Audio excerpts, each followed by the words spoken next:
धन्यवाद सर. नांदगाव विधानसभेच्या निवडणुकीच्या निमित्तानं प्रचार दौऱ्यासाठी नव्हे, आशीर्वाद दौऱ्यासाठी ज्यांच्या जन्मगावी या ठिकाणी पदार्पण झाले ते या नांदगाव मतदारसंघातील तरुण तडफदार उमेदवार डॉक्टर रोहन बोरसे, त्याचबरोबर मंचावर उपस्थित असलेले या गावचे प्रथम नागरिक सरपंच नानाभाऊ जाधव. खरं ते माझे मामे भाऊ आहे. जेवणाची व्यवस्था सगळ्यांनी करणे पडतात.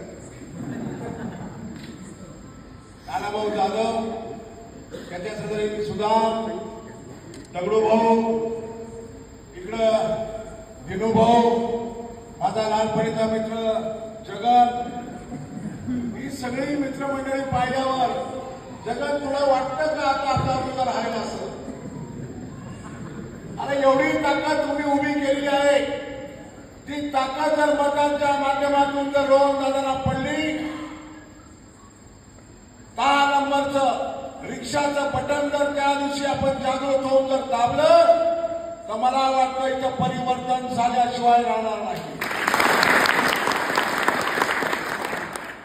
खरं म्हणजे हे गाव दादाची जन्मभूमी.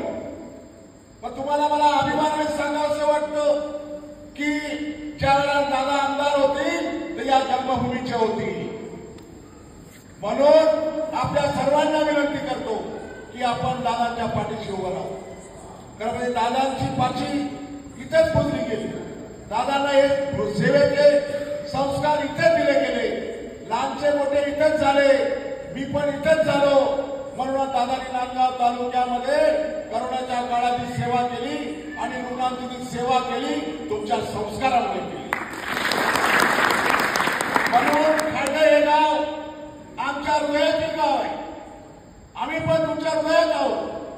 सर्व ही मंडळी आम्हाला परिचित आहे. सुविधावर जाण्याचा अधिकार आम्हाला आहे.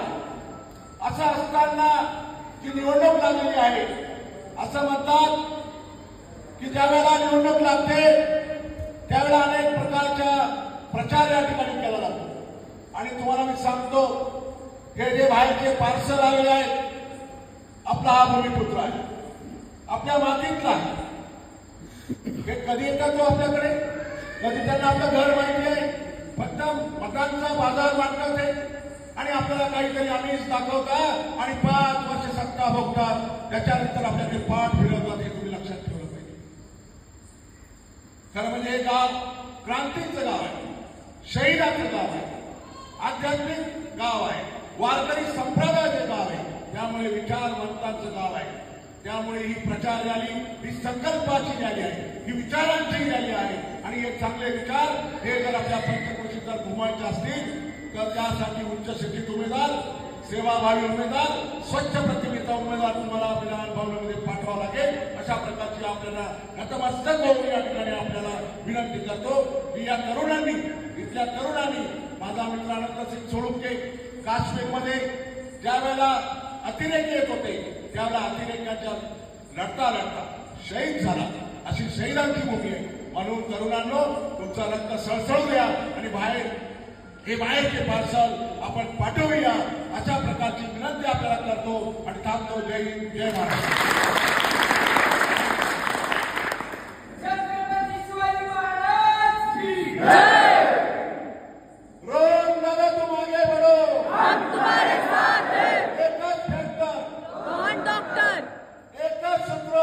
भूमिपुत्र. यानंतर दादांना विनंती करतो.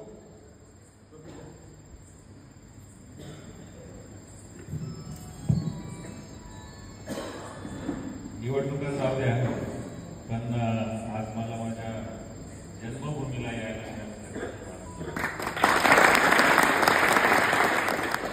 माझी जन्मभूमी आहे. माझी खरंच इथं पाची पुजलेली आहे. या गावाला मी काय आज पहिल्यांदा येत नाही, तसं पाचशा वेळा येऊनही गेलो आहे. परंतु आज सर्वांना एकत्रितरित्या भेटण्याचा योग जो आहे तो या निमित्ताने आला तर खरंच मला आनंद होतो. परमपूज्य मास्तर बाबांच्या चरणी नतमस्तक होतो.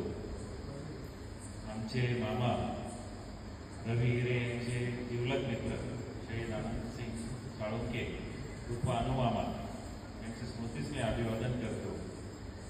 आणि या गावातले आमचे फार जिव्हाळ्याचे संबंध असतील, सर्व जाधव परिवार असतील, देवरे परिवार असतील, साळुंखे परिवार असतील, तसेच गावातल्या सर्व परिवारांचा आणि या गावचे प्रथम नागरिक श्री दाजो साहेब, सरपंच साहेब यांचं देखील मी खूप आभार मानतो की या एवढ्या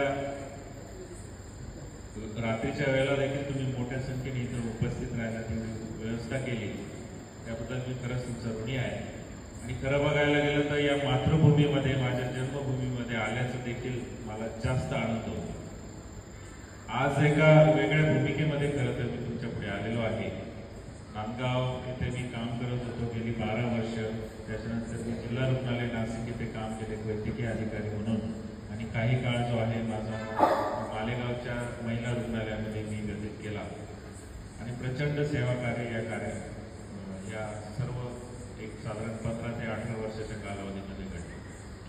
आणि आज अचानक या सर्व गोष्टी घडत असताना ज्यावेळेला मी आज इथे नतमस्तक झालो, त्यावेळेला खरं तर मला जाणवलं की हे सेवेचे संस्कार जे आहेत ते मला असं वाटतंय मास्तर बाबांच्या आशीर्वादानेच माझ्यामध्ये आले.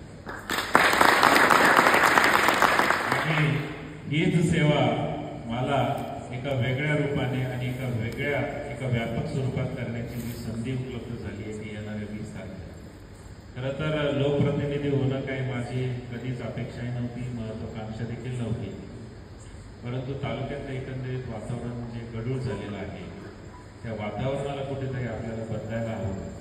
आणि जर बदल जर करायचा असेल तर कोणाला तरी जबाबदारी स्वीकारावी लागते. आणि छत्रपती जन्मावे शेजारच्या घरी अशी जी प्रवृत्ती आता ती कुठेतरी थांबली पाहिजे. आणि जबाबदारी जर घ्यायची असेल तर निश्चितपणे मी ती घेतली आहे आणि त्यासाठी प्रचंड त्याग देखील मी या ठिकाणी केला. आणि ती जबाबदारी ज्या वेळेला मी घेणार आहे त्यावेळेला पदोपदी माझ्या मनात आणि माझ्या हृदयात जी राहणार आहे ती माझी जन्मभूमी. मगाशी त्यांनी म्हटलं की या जन्मभूमीमध्ये इथे या गावच्या अनेक अडचणी आहेत. आणि यापूर्वीचे जे काही लोकप्रतिनिधी आहेत, खरं तर ते 15 वर्षापासून आपण बाहेरचेच प्रतिनिधी आणून ठेवलेले आहेत. त्यांना या गावशी, या मातीशी कुठल्याही प्रकारचा ऋणानुबंध नाहीये, कारण ते या मातीतलेच नाही. ज्यावेळेला एखादा व्यक्ती त्या गावातला असतो, त्या मातीतला असतो, त्या पंचक्रोशीतला असतो, तर निश्चितपणे त्याचं नातं हे फक्त मतदानापुरतं निश्चित नसतं. त्याचं नातं हे जिव्हाळ्याचं असतं. त्याचं नातं एका पिढीचं नसतं, अनेक पिढींचं असतं. हे पटतं की नाही तुम्हाला?